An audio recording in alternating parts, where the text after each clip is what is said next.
Hi viewers, আমি Tanvir Wahid America থেকে বলছি। আশা করি সবাই ভালো আছেন।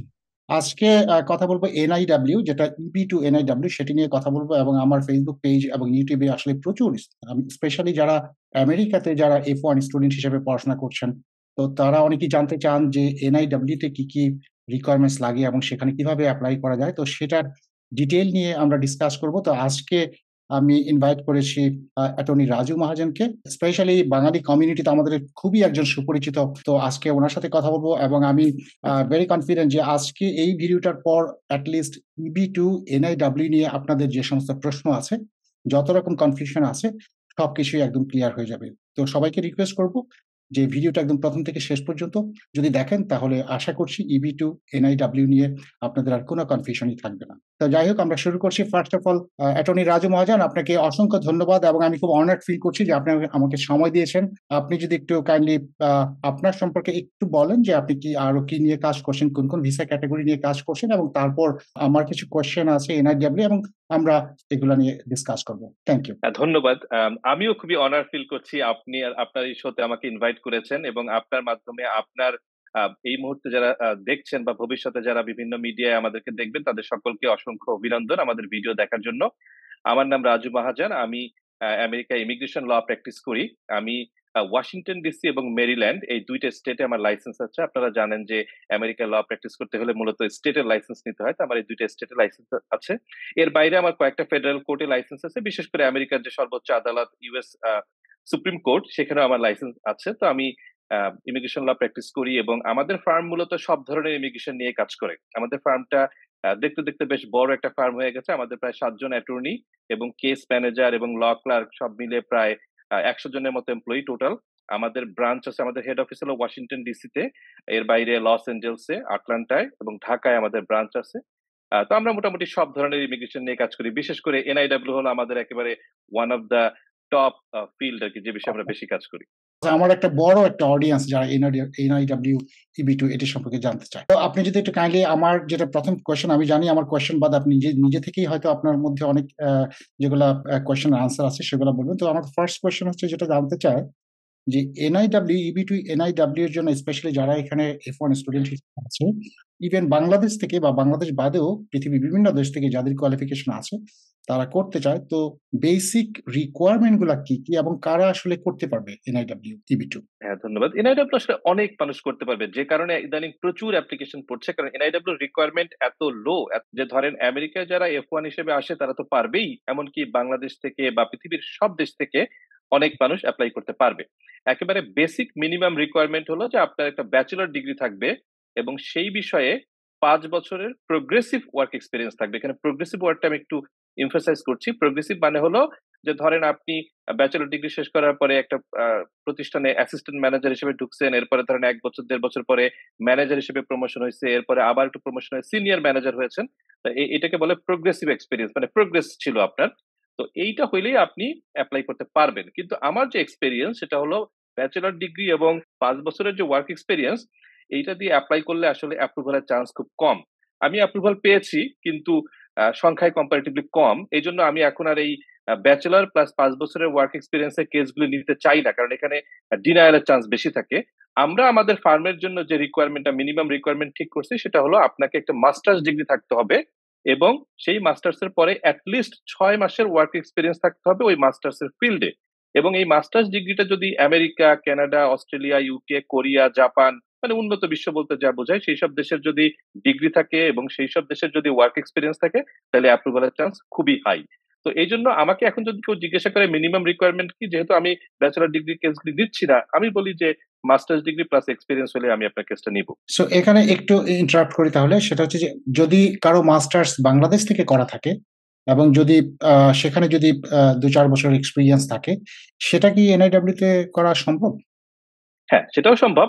Bangladeshi masters degree, Bangladeshi work experience দিয়েও সম্ভব, কিন্তু সেটারও একটু অ্যাপ্রুভালের চান্স কম থাকে। আচ্ছা। এই জন্য আমি যদি কেউ বাংলা ধরেন pure Bangladeshi degree, Bangladeshi experience, তখন আমি বলি যে আপনি একটু চেষ্টা করেন বিদেশে এসে একটা মাস্টার্স ডিগ্রি নিতে, একটু এক্সপেরিয়েন্স নিতে, তখন আপনার চান্সটা বেড়ে যাবে। বাংলাদেশে অনেকেই আছে যারা ধরেন ইউরোপ বা অস্ট্রেলিয়া, কানাডা জাপান, কোরিয়া গিয়ে মাস্টার্স বা পিএইচডি করে এসে দেশে ব্যাক করে। যেমন এগ্রিকালচারাল ফিল্ডে কিন্তু প্রচুর মানুষ আছে যাদের কোরিয়া বা জাপানে পিএইচডি ডিগ্রি আছে। এসে তারা সায়েন্টিফিক অফিসার হিসেবে কাজ করছে। তাদের জন্য কিন্তু এনআইডব্লিউ খুবই লুক্রেটিভ একটা অপশন। কারণ হলো তাদের বিদেশি ডিগ্রি আছে প্লাস বিদেশি এক্সপেরিয়েন্স আছে। এটা খুব ভালো। কিন্তু একেবারে pure Bangladeshi degree, Bangladeshi experience হলে চান্সটা একটু কমে যায়। সো এনআইডব্লিউ করার জন্য যেটা হচ্ছে কোনো জব অফার বা কোনো এমপ্লয়ারের কাছ থেকে কোনো জব অফার দরকার হয়, না জব অফার ছাড়াই করা যায় আসলে? জব অফার ছাড়াই করা যায়। এনআইডব্লিউর জন্য জব অফারের কোনো দরকার নেই। এইটা হলো এনআইডব্লিউর সবচেয়ে বড় বিউটি। রেগুলার ইবি2 যেটা, রেগুলার ইবি2 র জন্য আপনাকে একটা জব থাকতে হবে এবং আপনার এমপ্লয়ার মূলত আপনার জন্য আবেদন করছে। সেটার ১ম যে প্রসেসটা এটার নাম পার্ম। পার্ম হইতে লাগে প্রায় ১ থেকে ১.৫ বছর। এরপরে I-140, তারপরে I-485। যেটা আপনি লেবার সার্টিফিকেশন বলছেন।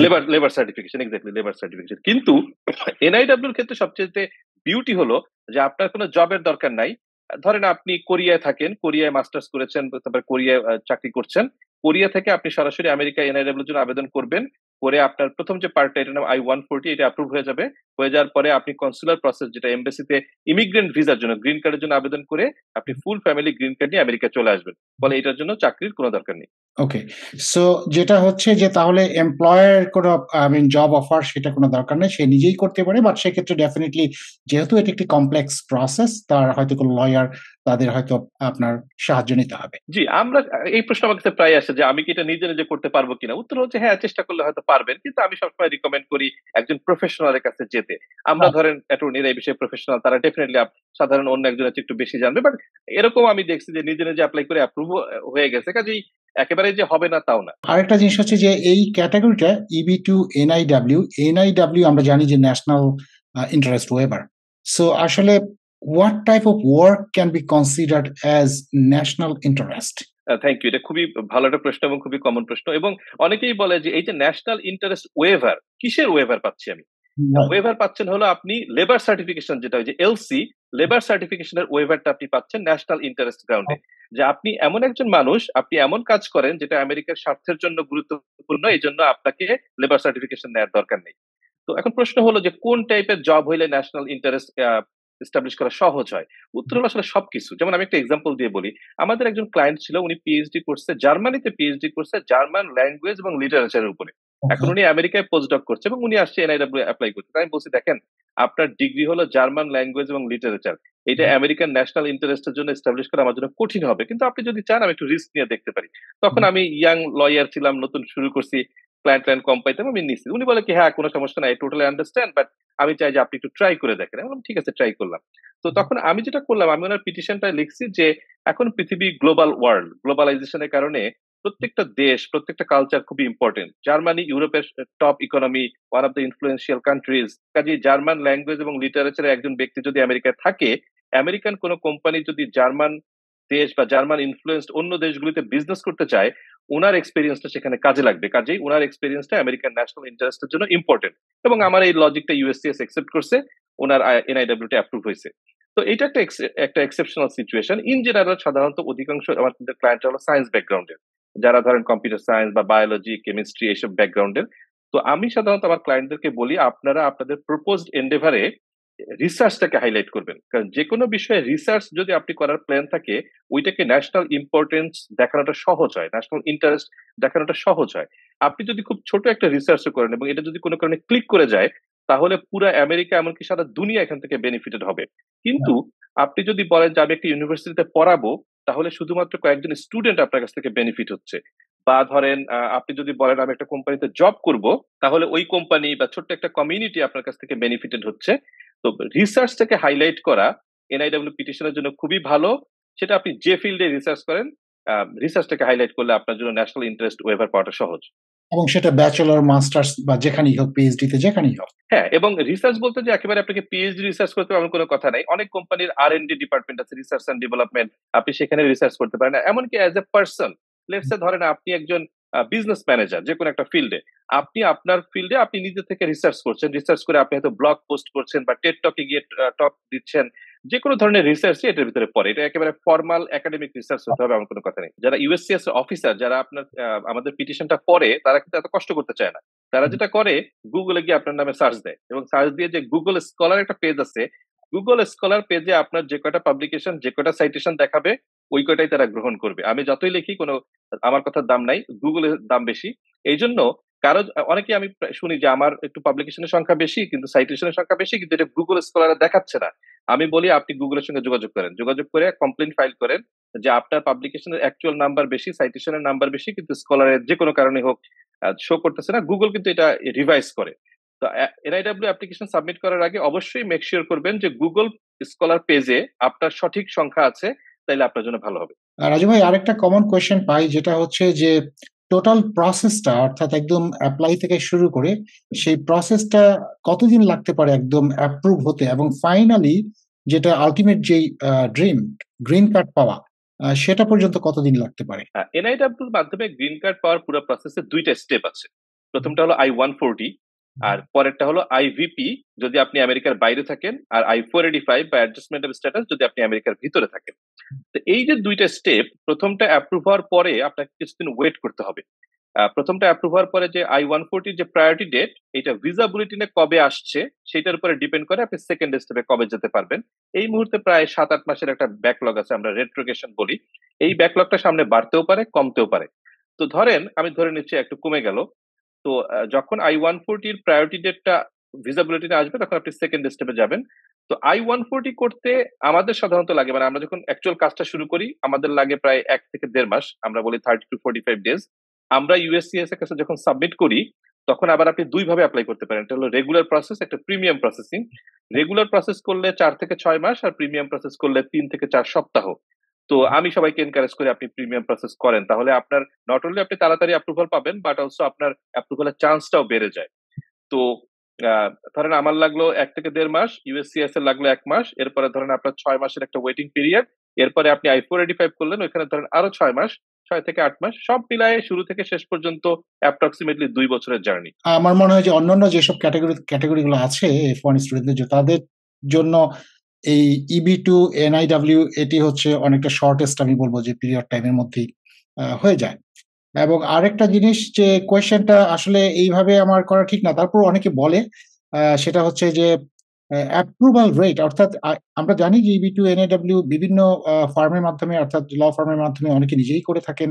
তো ওভারঅল এইরকম কি কোনো স্ট্যাটিস্টিক্স বা আছে যে USCIS এর অথবা যেকোনো রকমের স্ট্যাটিস্টিক্স, যে অ্যাপ্রুভাল রেট বা এইটা কিরকম হয়? এইটা একেক ফার্মের একেক রকম হবে এবং একেক ফার্মের একেক রকম রিকোয়ারমেন্টও আছে। যেমন ধরেন আমি যেমন বললাম যে আমি মাস্টার্স ডিগ্রি প্লাস এক্সপেরিয়েন্স সহ কেস নেই। কোন ল ফার্ম আছে আমি জানি তারা পিএইচডি ডিগ্রি কমপ্লিট হয়ে গেছে এবং একটা good number of publication citation ছাড়া কোনো কেসই নেবে না। এরকম ফার্মও আছে। আবার অনেকেই আছে যে একেবারে ব্যাচেলর ডিগ্রি আছে, আপনার ৫ বছরের এক্সপেরিয়েন্স আছে কিনা না থাকলেও নিয়ে নেয়। ডিপেন্ড করে ফার্ম টু ফার্ম। আমাদের অ্যাপ্রুভাল রেট বলি, ইদানিং এনআইডব্লিউ তে প্রচুর অ্যাপ্রুভাল আসতেছে। প্রচুর, মানে আমি মাঝে মাঝে অবাক হয়ে যাই যে এত অ্যাপ্রুভাল আসছে এবং আমাদের প্রায় ক্লোজ টু 100% অ্যাপ্রুভাল রেট। কারণ আমরা নেয়ার আগে একটু দেখে শুনে নেই তো। ফলে অলমোস্ট 100% অ্যাপ্রুভাল রেট। আপনার কোম্পানির, আপনি তো NIW নিয়ে কাজ করেন এবং বেশ ভালো কাজ করছেন, আমি নিজেও জানি। তো এটার টোটাল আপনাদের যে ফিস স্ট্রাকচার আছে সেটি নিয়ে যদি একটু বলেন তাহলে মনে হয় অনেকে একটা আইডিয়া পেত, যদি আপনি মনে করেন শেয়ার করতে পারেন। অবশ্যই এবং আমাদের সব ইনফরমেশন কিন্তু ওয়েবসাইটে দেয়া আছে। আমাদের ওয়েবসাইটে গেলে একটা হুম, বাটন আছে লিগ্যাল ফি। ওখানে গেলে আমাদের সব সার্ভিসের সব ফি একেবারে ডিসক্লোজ করে দেওয়া। কারণ আমি চাই না যে একজন মানুষ কাজ হুম। শুরু করবে মাঝপথে গিয়ে নতুন ইনফরমেশন পাইলো, সারপ্রাইজিং একটা ফি দিয়ে দিলাম, এটা আমি চাই না। আমি চাই একবারে শুরু থেকে জেনে বুঝে কাজ করবে। আমাদের যে ফি, আমাদের I-140 যেটা ১ম পার্ট, এটার জন্য আমাদের ফি হলো $৫,০০০। আর আমাদের ফি এর বাইরে অ্যাডিশনাল কস্ট আছে USCIS এর ফি। যদি কেউ রেগুলার প্রসেস করে $৭০০ আর প্রিমিয়াম প্রসেস করলে ৭০০ প্লাস $২৫০০, মানে আ হলো $৩২০০। এর বাইরে আবার আমরা FedEx এর মাধ্যমে শিপ করি। ওখানে আবার $১৫-২০ একটা শিপিং ফি আছে। তাইলে হুম, ফার্স্ট পার্টের জন্য আমাদের ৫,০০০ প্লাস USCIS এর ৭০০ বা ৩২০০ প্লাস FedEx এর $১৫ বা $২০ একটা শিপিং কস্ট টোটাল। এরপরে যখন সেকেন্ড পার্টে যাবে তখন আবার ফ্যামিলি মেম্বারের উপর ডিপেন্ড করে। যিনি প্রিন্সিপাল অ্যাপ্লিক্যান্ট উনার জন্য আমাদের ফি হলো $১২০০ আর পার ডিপেন্ডেন্ট $৭০০ করে। তো যদি আমি শুধু বলি হাসব্যান্ড ওয়াইফ ২ জন তাহলে $১৯০০ আমাদের ফি। আর USCIS এর ফি হলো $১২২৫ পার পারসন, মানে $২৪৫০। তখন আবার FedEx আবার $১৫-২০ একটা ফি আছে। এই সব মিলায় ধরেন অ্যারাউন্ড $৮,০০০-৮,৫০০ এর মতো পড়ে যদি হাসব্যান্ড ওয়াইফ ২ জন হয়। সো আমার মনে হয় দর্শক আপনাদের EB2 NIW নিয়ে যে সমস্ত কোয়েশ্চেন ছিল সেগুলা অনেক আনসার পেয়েছেন এবং এরপরেও যদি আপনাদের কোনো কোয়েশ্চেন থাকে তাহলে ডেফিনিটলি এই ভিডিওর কমেন্টস এ আপনারা জানাতে পারেন এবং প্রয়োজনে যদি মনে করি যে হ্যাঁ, আপনাদের কাছ থেকে হয়তো আরো অনেক রকম কোয়েশ্চেন আছে যেগুলো আমরা অ্যাটেন্ড করতে পারিনি সেগুলো নিয়েও ভবিষ্যতে কথা বলা হবে। সো আজকে এ পর্যন্তই। সবাই ভালো থাকবেন। দেখা হবে অন্য কোনো ভিডিও নিয়ে। ধন্যবাদ সবাইকে।